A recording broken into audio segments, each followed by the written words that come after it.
अस्सलाम वालेकुम, कैसे हो दोस्तों अज की वीडियो का टॉपिक है कि शदीद गर्मी की लहर जिहड़ी साडे मुल्क च दाखल हो गई है उसकी वजह नाल साडे परिंदे बहुत ज़्यादा गर्मी महसूस करते हैं और खुराक हजम नहीं सही तरीके ना करते, पोटे रुक जाते हैं, काफ़ी बीमारियों का शिकार होना शुरू हो जाते हैं। इस मौजू ते अज बड़ी सोहनी एक गल करांगे जिहदे विच खुराक भी, पानी भी और परिंदियां दा रहन सहन ये दोस्तां नाल शेयर करांगे। इंशाअल्लाह ताला अगर इहदे ते थोड़ा जिहा अमल करोगे तुहाडे परिंदे हर बीमारी तो हीट तो महफूज रहणगे। जिस बंदे ने साडा चैनल सबसक्राइब नहीं किया वो सबसक्राइब कर लो, लाइक शेयर जरूर करया करो। दूसरा दोस्तों के काफ़ी कमेंट आउंदे ने कि कुछ परिंदे सेल करन दे बारे तो दोस्तों पहली गल असी मौजू टॉपिक शुरू करन तो पहला ये भी दोस्तों नाल शेयर कर दईए। पहले नंबर ते साडा सेल पॉइंट नहीं, साडा एक होर शौक है जिहड़ा कि असी हर परिंदे घर दे विच तैयार करके अगे मैदान तक भी लैके जाईदे ने, साडे घर दे ही परिंदे हुंदे ने। लेकिन असी ये दोस्तों के काफ़ी कमेंटां दे आउण दे बावजूद नाल असी ये सोचिया कि असी इंशाअल्लाह ताला ऐतकां कुछ परिंदे उन्हां दोस्तां नूं गिफ्ट करांगे जिन्हां ने सानूं ज़्यादा कमेंट कीते ने। वो असी बंदे विचों लांगे जिहड़े साडे नाल ज़्यादा मुहब्बत कर रहे ने। असी वो बंदे चंद जिहड़े भी होए असी उन्हां नूं ऐतकां कुछ जोड़े गिफ्ट करांगे, लेकिन सेल नहीं करांगे। सेल पॉइंट साडा है ही नहीं, सिर्फ गिफ्ट करांगे। हुण असी आ जाने अपनी असल वीडियो वाली साइड ते। पॉइंट नंबर 1 तो असी चलना, फिर दूसरा पॉइंट और फिर तीसरा पॉइंट, यानी कि रहन सहन, खुराक और पानी, तिन्ने चीज़ां तुसी परिंदे दियां बच्चों दियां छोटे जिहड़े ने उन्हां दियां ये जदों ठीक कर लैणियां ने इंशाअल्लाह अल्लाह पाक दी रहमत नाल तुहाडे परिंदे बीमारी तो भी महफूज रहणगे। जिहड़ा बहुत ज़्यादा मूँह खोल के साह लैंदे ने ते साह दे विच आवाज़ आउंदी है, यानी कि जदों आवाज़ आन लगदी है, जदों तुसी समझदे हो कि टंपरेचर सबज ते वे सूई ते रैड ते चली गई, वो खतरनाक है। सेम इसे तरीके नाल जदों परिंदा हाँकदा है उदों समझ लो कि वो हले तक नार्मल है। जदों आवाज़ शुरू हो जाती है परिंदे दे विच सांस दे नाल आवाज़ शुरू हो जाती है, समझ लो खतरनाक है।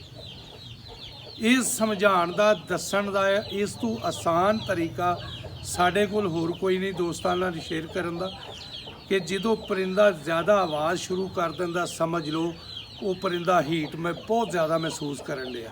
असी उन्होंने उत्थों वापस लैना, हल्का फुल्का हाँकदा रहेगा, कोई मसला नहीं, उसकी कोई परेशानी नहीं लैनी, कोई टेंशन नहीं लैनी। गर्मी है, आखिर गर्मी परिंदे नूं लगदी है, असी उहदा हाँकना बंद नहीं कर सकते, बिल्कुल भी नहीं कर सकते। हाँकेगा, मुँह खोल के सांस लेगा, जिन्नी गर्मी है असी उन्ने के हिफाजती तदाबीर नहीं।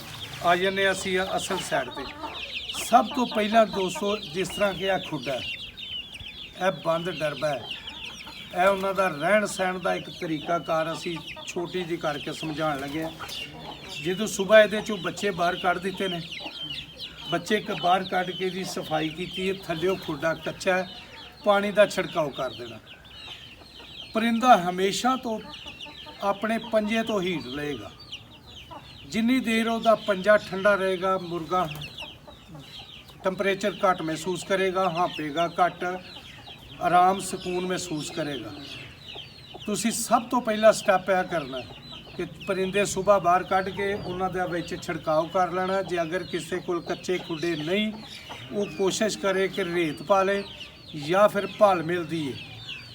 भल भी बहुत ठंडी होंगी है, जो उन्होंने असी पानी का छिड़काव कर दें बहुत ठंडी हो जाती है, सोच तो ज़्यादा भल ठंडी होंगी है। भल पा दियो, दो चीज़ा ने।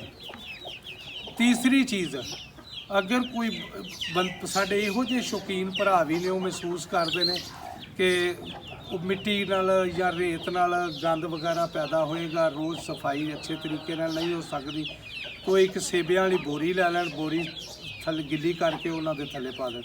मकसद कि वह पाँव जिहड़ा ठंडे जगह पर रहना चाहिए, यह कहण दा मकसद है। ਉਸ ਤੋਂ ਬਾਅਦ ਆ ਜਾਂਦੇ ਹਾਂ ਅਸੀਂ ਆਪਣੀ ਖੁਰਾਕ ਵਾਲੀ ਸਾਈਡ ਤੇ। ਖੁਰਾਕ ਦੋਸਤੋ ਜਿਹੜੀ ਵੀ ਤੁਸੀਂ ਪਾ ਰਹੇ ਹੋ, ਗੰਦਮ ਪਾ ਰਹੇ ਹੋ, ਮੱਕੀ ਪਾ ਰਹੇ ਹੋ, ਬਾਜਰਾ ਪਾ ਰਹੇ ਹੋ, ਜਿਹੜੀ ਵੀ ਖੁਰਾਕ ਪਾ ਰਹੇ ਹੋ ਉਹਨੂੰ ਪਾਉਣ ਦਾ ਤਰੀਕਾ ਥੋੜ੍ਹਾ ਜਿਹਾ ਬਦਲ ਦਿਓ। ਤੁਸੀਂ ਅਗਰ ਇਹ ਖੁਰਾਕਾਂ ਪਾ ਰਹੇ ਹੋ ਤਾਂ ਤਿੰਨੇ ਹੀ ਖੁਰਾਕਾਂ ਲੈ ਲਓ, ਗੰਦਮ ਦਾ ਵੀ ਲੈ ਲਓ ਦਲੀਆ, ਆਪਣਾ ਬਾਜਰਾ ਵੀ ਲੈ ਲਓ ਔਰ ਮੱਕੀ ਦਾ ਦਲੀਆ ਵੀ ਲੈ ਲਓ। ਤਿੰਨੇ ਹੀ ਲੈ ਕੇ ਉਹਨਾਂ ਨੂੰ ਮਿਕਸ ਕਰ ਲਓ, ਲੇਕਿਨ ਮਕਦਾਰ ਥੋੜ੍ਹੀ ਜਿਹੀ ਦਾ ਫਰਕ ਪਾਓ।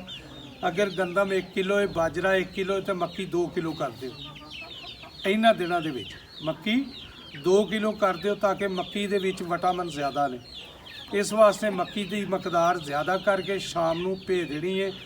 ਸਵੇਰ ਉਹਦਾ ਉਹ ਪਾਣੀ ਉਤਾਰ ਕੇ ਨਵਾਂ ਤਾਜ਼ਾ ਪਾਣੀ ਪਾ ਕੇ ਜ਼ਰਾ ਹੱਥ ਮਾਰ ਕੇ ਉਹਨੂੰ ਕਿਸੇ ਕੱਪੜੇ ਦੇ ਉਲਟ ਕੇ ਤੇ ਉਹਨੂੰ ਜ਼ਰਾ ਖੁਸ਼ਕ ਕਰ ਲੈਣਾ। ਇਹ ਵੀ ਕੋਸ਼ਿਸ਼ ਨਹੀਂ ਕਰਨੀ ਕਿ ਇਸ ਤਰ੍ਹਾਂ ਪਾਣੀ ਦੇ ਵਿੱਚੋਂ ਖੁਰਾਕ ਲੈ ਕੇ ਤੇ ਬਰਤਨ ਦੇ ਵਿੱਚ ਪਾ ਦੇਣੀ ਹੈ ਤੇ ਗਿੱਲੀ ਗਿੱਲੀ ਪਰਿੰਦੇ ਖਾਣਾ ਨੇ, ਉਹ ਵੀ ਨਹੀਂ ਸਹੀ। ਉਹਨੂੰ ਹਲਕਾ ਜਿਹਾ ਖੁਸ਼ਕ ਹੋਣ ਦਿਓ, ਪਾਣੀ ਉਹਦਾ ਸਾਰਾ ਖਤਮ ਹੋ ਜਾਏ ਵਿੱਚੋਂ। ਉਹ ਖੁਰਾਕ ਆਪਣੇ ਪਰਿੰਦਿਆਂ ਨੂੰ ਸ਼ੁਰੂ ਕਰ ਦਿਓ। ਇਨਸ਼ਾਅੱਲਾ ਤਾਲਾ ਪੋਟਾ ਵੀ ਨਹੀਂ ਰੁਕੇਗਾ ਔਰ ਖੁਰਾਕ ਦੇ ਅੰਦਰ ਇੱਕ ਆਪਣੀ ਹੀਟ ਹੁੰਦੀ ਹੈ ਬਹੁਤ ਜ਼ਿਆਦਾ, ਉਹ ਹੀਟ ਪਾਣੀ ਦੇ ਜ਼ਰੀਏ ਖਤਮ ਹੋ ਜਾਏਗੀ। ਪਰਿੰਦਾ ਖਾਏਗਾ, ਨਾਰਮਲ ਰਹੇਗਾ। ਉਸ ਤੋਂ ਬਾਅਦ ਅੱਗੇ ਅਸੀਂ ਆ ਜਾਣਾ ਪਾਣੀ ਦੇ 'ਚ, ਕਿਉਂਕਿ ਕੁਝ ਦੋਸਤਾਂ ਨੂੰ ਜਦੋਂ ਆਪਣੇ ਪਰਿੰਦਿਆਂ ਨੂੰ ਹੀਟ ਨਜ਼ਰ ਆਉਂਦੀ ਹੈ, ਭਾਂਪਦੇ ਨੇ, ਉਹ ਮਸ਼ਵਰੇ ਕਰਦੇ ਨੇ, ਉਧਰ ਮਸ਼ਵਰਾ ਕਰ, ਉਧਰ ਮਸ਼ਵਰਾ ਕਰ, ਉਹ ਜ਼ਿਆਦਾ ਠੰਡੀਆਂ ਚੀਜ਼ਾਂ ਦੇਣ ਲੱਗ ਜਾਂਦੇ ਨੇ। ਜਦੋਂ ਪਰਿੰਦਾ ਜ਼ਿਆਦਾ ਠੰਡਾ ਹੋ ਜਾਏਗਾ ਉਹ ਵੀ ਨੁਕਸਾਨ ਵਾਲੇ ਸਾਈਡ ਤੇ ਚਲਾ ਜਾਏਗਾ, ਬਿਮਾਰੀ ਵਾਲੀ ਸਾਈਡ ਤੇ ਚਲਾ ਜਾਏਗਾ। ਉਸ ਤੋਂ ਬਾਅਦ ਉਹਦਾ ਪੋਟਾ ਰੁਕਣ ਦਾ ਵੀ ਡਰ ਹੋਏਗਾ। ਉਹਨੂੰ ਕਈ ਵਜੂਹਾਤ ਪੈਦਾ ਹੋ ਜਾਂਦੀਆਂ ਨੇ, ਕਿਉਂਕਿ ਟੈਂਪਰੇਚਰ ਵੀ ਅਸਾਂ ਪੂਰਾ ਰੱਖਣਾ ਔਰ ਗਰਮੀ ਤੋਂ ਵੀ ਬਚਾਉਣਾ, ਨਾਰਮਲ ਪਰਿੰਦਾ ਰਹੇ। ਉਹਦਾ ਹੱਲ ਇਹ ਹੀ ਹੈ ਕਿ ਜੇ ਜ਼ਿਆਦਾ ਠੰਡਾ ਕਰ ਦਿਓਗੇ ਤਾਂ ਵੀ ਪਰਿੰਦਾ ਦੂਸਰੀ ਸਾਈਡ 'ਤੇ ਚਲਾ ਜਾਏਗਾ, ਉਹ ਵੀ ਅਸੀਂ ਨਹੀਂ ਕਰਨਾ। ਤੀਸਰੀ ਸਾਈਡ ਆ ਗਈ ਸਾਡੀ ਪਾਣੀ ਵਾਲੀ ਸਾਈਡ। ਅਗਰ ਹੁਣ ਕੁਝ ਦੋਸਤ ਕਹਿ ਰਹੇ ਨੇ ਕਿ ਫਲਾਣਾ ਪਾਣੀ ਅਸੀਂ ਪਾ ਰਹੇ ਹਾਂ, ਸਾਡਾ ਪਰਿੰਦਾ ਉਹ ਇਸ ਤਰ੍ਹਾਂ ਹੋ ਗਿਆ, ਇਹ ਪਾਣੀ ਪਾਇਆ ਤੇ ਇਸ ਤਰ੍ਹਾਂ ਹੋ ਗਿਆ। ਦੋਸਤੋ ਗੱਲ ਇਹ ਵੇ ਕਿ ਜਦੋਂ ਜ਼ਰੂਰਤ ਤੋਂ ਜ਼ਿਆਦਾ ਠੰਡੀਆਂ ਚੀਜ਼ਾਂ ਵਾਲੇ ਸਾਈਡ 'ਤੇ ਅਸੀਂ ਚੱਲ ਜਾਣਾ ਫਿਰ ਵੀ ਪਰਿੰਦਾ ਬਿਮਾਰ ਹੋਏਗਾ। ਇਸ ਵਾਸਤੇ ਅਸੀਂ ਉਹਨੂੰ ਨਾਰਮਲ ਰੱਖਣਾ, ਉਹਦਾ ਟੈਂਪਰੇਚਰ ਵੀ ਠੀਕ ਰਹੇ ਔਰ ਖੁਰਾਕ ਵੀ ਠੀਕ ਰਹੇ। ਅਸੀਂ ਆ ਜਾਂਦੇ ਹਾਂ ਪਾਣੀ ਵਾਲੀ ਸਾਈਡ 'ਤੇ। ਪਹਿਲੇ ਨੰਬਰ ਤੇ ਤੁਸੀਂ ਲੈ ਲੈਣੀ ਹੈ ਸ਼ੱਕਰ। ਸ਼ੱਕਰ ਦਾ ਹਰ ਬੰਦੇ ਨੂੰ ਪਤਾ ਕੀ ਫਾਇਦਾ ਕੀ ਨੁਕਸਾਨ ਹੈ। ਅਸੀਂ ਖੁਦ ਦੱਸਾਂਗੇ ਤੇ ਸਾਡੀ ਤੁਸੀਂ ਵੀਡੀਓ ਬੇਸ਼ੱਕ ਰਿਜੈਕਟ ਕਰੋ, ਜੋ ਮਰਜ਼ੀ ਕਰੋ, ਨਾ ਸੁਣੋ, ਲੇਕਿਨ ਅਸੀਂ ਜਿਹੜੀ ਚੀਜ਼ ਦੱਸੀ ਦੀ ਉਹਦਾ ਕੋਸ਼ਿਸ਼ ਹੁੰਦੀ ਹੈ ਕਿ ਹਰ ਬੰਦੇ ਨੂੰ ਇਹਦੇ ਬਾਰੇ 'ਚ ਪਤਾ ਹੋਏ ਕਿ ਬੰਦਾ ਚੀਜ਼ ਠੀਕ ਦੱਸਦਾ ਪਿਆ। ਸ਼ੱਕਰ ਲੈ ਲਓ। ਸ਼ੱਕਰ ਦੇ ਕਈ ਫਾਇਦੇ ਨੇ, ਇੰਨੇ ਫਾਇਦੇ ਨੇ ਅਸੀਂ ਕੱਲਾ ਬਿਆਨ ਕਰੀਏ ਤੇ ਵੀਡੀਓ ਬਹੁਤ ਲੰਬੀ ਹੋ ਜਾਂਦੀ ਹੈ। ਦੂਸਰੇ ਨੰਬਰ ਤੇ ਗਲੂਕੋਜ਼ ਲੈ ਲੈਣਾ। 1 ਚਮਚ, ਇਹ ਤੁਸੀਂ ਸਮਝ ਲਓ ਕਿ 10 ਪਰਿੰਦੇ ਨੇ। 1 ਚਮਚ ਸ਼ੱਕਰ ਦਾ, 1 ਚਮਚ ਗਲੂਕੋਜ਼ ਦਾ, 1 ਲੀਟਰ ਪਾਣੀ ਦੇ ਵਿੱਚ ਇਹ ਮਿਕਸ ਕਰ ਲਓ।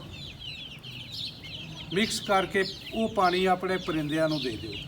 2 ਘੰਟੇ 3 ਘੰਟੇ ਪਿਆਰੇ ਪਰਿੰਦੇ ਪੀਂਦੇ ਪੁੰਦੇ ਰਹਿਣ। ਉਸ ਤੋਂ ਬਾਅਦ ਉਹ ਪਾਣੀ ਜ਼ਾਇਆ ਕਰ ਦਿਓ। ਜਿਹੜਾ ਬਚਿਆ ਉਹ ਬੇਸ਼ੱਕ ਜ਼ਾਇਆ ਕਰ ਦਿਓ, ਤਾਜ਼ਾ ਪਾਣੀ ਦੁਬਾਰਾ ਪਾ ਦਿਓ। ਦੇਣਾ ਦਿਨ 'ਚ 1 ਦਫਾ ਪਾਣੀ। ਸਾਰਾ ਦਿਨ ਤੁਸੀਂ ਕਹੋ ਕਿ ਨਾ ਅਸੀਂ ਠੰਡਾ ਹੀ ਪਾਣੀ ਇਹਨੂੰ ਦਿੰਦੇ ਰਹੀਏ, ਉਹ ਵੀ ਨਹੀਂ ਠੀਕ। ਪਰਿੰਦੇ ਹਮੇਸ਼ਾ ਨਾਰਮਲ ਟੈਂਪਰੇਚਰ 'ਤੇ ਹੀ ਠੀਕ ਰਹਿਣਗੇ, ਜ਼ਿਆਦਾ ਨਾ ਠੰਡੇ ਵਾਲੀ ਸਾਈਡ 'ਤੇ ਨਾ ਜ਼ਿਆਦਾ ਗਰਮੀ ਵਾਲੀ ਸਾਈਡ 'ਤੇ। ਇਸ ਵਾਸਤੇ ਕੋਸ਼ਿਸ਼ ਅਸੀਂ ਕਰੀਦੀ ਹੈ ਕਿ ਅੱਛੀ ਚੀਜ਼ ਔਰ ਆਸਾਨ ਚੀਜ਼ ਦੋਸਤਾਂ ਨਾਲ ਸ਼ੇਅਰ ਕਰਦੇ ਰਹੀਏ ਤਾਂ ਕਿ ਦੋਸਤਾਂ ਦੇ ਪਰਿੰਦੇ ਠੀਕ ਰਹਿਣ। ਮਕਸਦ ਸਾਡਾ ਇਹ ਹੀ ਹੈ ਕਿ ਸਿਰਫ ਅਸੀਂ ਜਾਨਵਰ ਆਪਣੇ ਠੀਕ ਰੱਖਣੇ ਨੇ, ਬਿਮਾਰੀ ਤੋਂ ਬਚਾਉਣੇ ਨੇ। ਇਹ 2-3 ਚੀਜ਼ਾਂ ਤੁਸੀਂ ਅਪਣਾ ਲਓ, ਇਨਸ਼ਾਅੱਲਾ ਤਾਲਾ ਅੱਛੇ ਲਫ਼ਜ਼ਾਂ ਨਾਲ ਯਾਦ ਕਰੋਗੇ। ਪਰਿੰਦਾ ਕਿਸੇ ਵੀ ਸਾਈਡ ਤੇ ਨਹੀਂ ਜਾਏਗਾ, ਨਾਰਮਲ ਰਹੇਗਾ। ਤੁਹਾਡੇ ਸਾਹਮਣੇ ਪਰਿੰਦੇ ਫਿਰਦੇ ਫੁਰਦੇ ਵੀ ਰਹਿੰਦੇ ਨੇ, ਇੱਥੇ ਅਕਸਰ ਹੀ ਵੀਡੀਓ ਬਣਦੀਆਂ ਰਹਿੰਦੀਆਂ, ਤੁਸੀਂ ਵੀ ਵੇਖਦੇ ਰਹਿੰਦੇ ਹੋ। ਲੇਕਿਨ ਅਸੀਂ ਨਾਰਮਲ ਖੁਰਾਕ ਰੱਖੀ ਦੀ ਔਰ ਨਾਰਮਲ ਹੀ ਸਾਈਡ ਤੇ ਤੁਰਿਆ ਰਹੀਦਾ। ਵੀਡੀਓ ਪਸੰਦ ਆਏ ਲਾਈਕ ਸ਼ੇਅਰ ਜ਼ਰੂਰ ਕਰਿਆ ਕਰੋ ਤਾਂ ਕਿ ਕਿਸੇ ਹੋਰ ਦੋਸਤ ਦਾ ਵੀ ਫਾਇਦਾ ਹੋ ਜਾਂਦਾ। ਕਿਸੇ ਅਗਰ ਤੁਹਾਨੂੰ ਨਹੀਂ ਕਿਸੇ ਦੂਸਰੇ ਦੋਸਤ ਨੂੰ ਗੱਲ ਅੱਛੀ ਲੱਗ ਜਾਂਦੀ ਹੈ, ਉਹ ਅਪਣਾ ਲੇਗਾ, ਉਹਦਾ ਫਾਇਦਾ ਹੋ ਜਾਏਗਾ। ਕੋਸ਼ਿਸ਼ ਅਸੀਂ ਉਹ ਕਰੀ ਦੀ ਹੈ, ਵੀਡੀਓ ਬਣਾਈ ਦੀ ਹੈ ਜਿਹੜੀ ਆਪਣੇ ਪਰਿੰਦਿਆਂ ਨੂੰ ਇਸਤੇਮਾਲ ਕਰਾਈ ਦੀ ਹੈ, ਤੇ ਇਨਸ਼ਾਅੱਲਾ ਤਾਲਾ ਉਹਦਾ ਰਿਜ਼ਲਟ ਲਈਦਾ, ਉਹਦਾ ਰਿਜ਼ਲਟ ਮਿਲਦਾ। ਬਾਕੀ ਇਸੇ ਤਰ੍ਹਾਂ ਦੁਆਵਾਂ ਦੇ ਨਾਲ ਯਾਦ ਰੱਖਿਓ। ਅੱਲਾ ਹਾਫਿਜ਼।